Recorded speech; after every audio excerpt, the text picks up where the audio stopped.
Mensonges ou calomnies peuvent être en outre aggravés par leur contexte.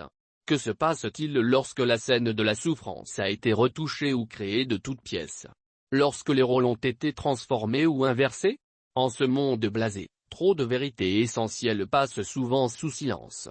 Un tissu de mensonges flagrants sans menteur identifiable.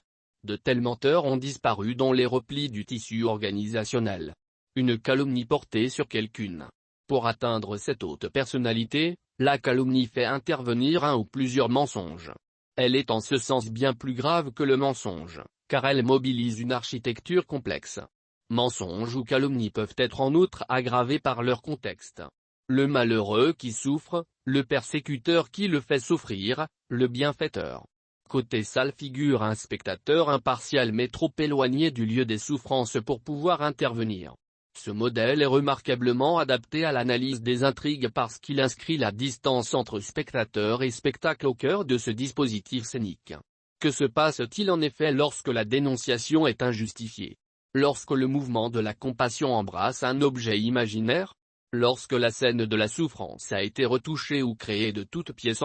Lorsque les rôles ont été transformés ou inversés? Que se passe-t-il, enfin, lorsque le contenu du spectacle a été calculé en fonction des gestes que l'on voulait imposer au regard des spectateurs? Selon un aphorisme, toute calomnie tue simultanément trois personnes, celle que vise la calomnie, celle qui l'émet, celle qui l'écoute. La doctrine de l'émetteur est d'une terrible simplicité. Pourquoi présupposer que l'être humain est cohérent? Ne peut-on pas adhérer à un propos sans pour autant le tenir pour vrai? Voilà le vertige. La fin de l'aventure dans la tribu de la directrice de l'Olympe ne signifie pas la fin du monde. Sa contribution est demandée pour faire une passation complète et permettre à son successeur de reprendre facilement ses missions. Cette étape essentielle peut s'avérer fastidieuse. En effet, vous pensiez déjà à votre carrière et en même temps vous ne souhaitez pas partir en mauvais termes avec le service. Alors, une sortie de route sereine avec la bonne attitude s'impose. Le monde du travail est petit et conserver de bonnes relations avec vos supérieurs et vos collègues, c'est aussi penser à l'avenir. Qui sait, demain vous pourrez être amené à retravailler avec l'un d'entre eux ou bien devoir solliciter son concours. La cérémonie conformément à l'usage se déroule toujours en bonne intelligence, quel que soit le degré d'inimitié entre les deux personnalités. Malheureusement, la sortante en a décidé autrement.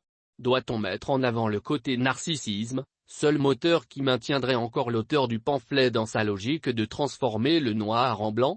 Non seulement, il ne sait pas bien tendre la perche à la personne qu'il croit aider, mais sa médisance sur la supérieure de celle-ci ne sert pas cette dernière.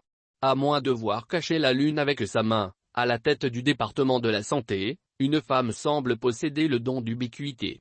Dieminatou pouvait à son gré se multiplier et se trouver en même temps, de corps et d'esprit, en autant de lieux qu'il lui plaisait souhaiter tant elle est sur tous les fronts. On ne comprendra probablement jamais rien aux politiques si on se sent incapable d'admirer une personnalité pour le travail colossal qu'elle abat. Madame la ministre infléchit le cours de son destin de son pays bien-aimé. Qui sait incarner, à un certain moment particulier de l'histoire, le destin de son peuple. Qui sait délivrer la politique du langage et de la gestion pour l'exprimer plutôt dans le langage de l'histoire. C'est une grâce qui n'est pas donnée à tous ceux à qui s'engagent en politique.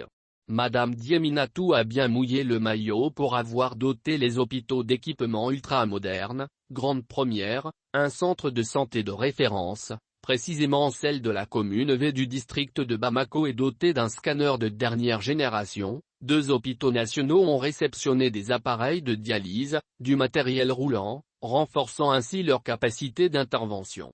Sous un passé récent, des compatriotes étaient réduits à assurer leur prise en charge au Sénégal, au Maroc ou en Tunisie tant le nombre d'appareils était trop limité et ils tombaient régulièrement en panne. Ces précisions apportées, quitte-on ce sans visage consumé par une rage sourde et aveugle qui fait fonctionner son stylo de bille et son clavier d'ordinateur au service d'une cause perdue, en somme, l'avocat du diable.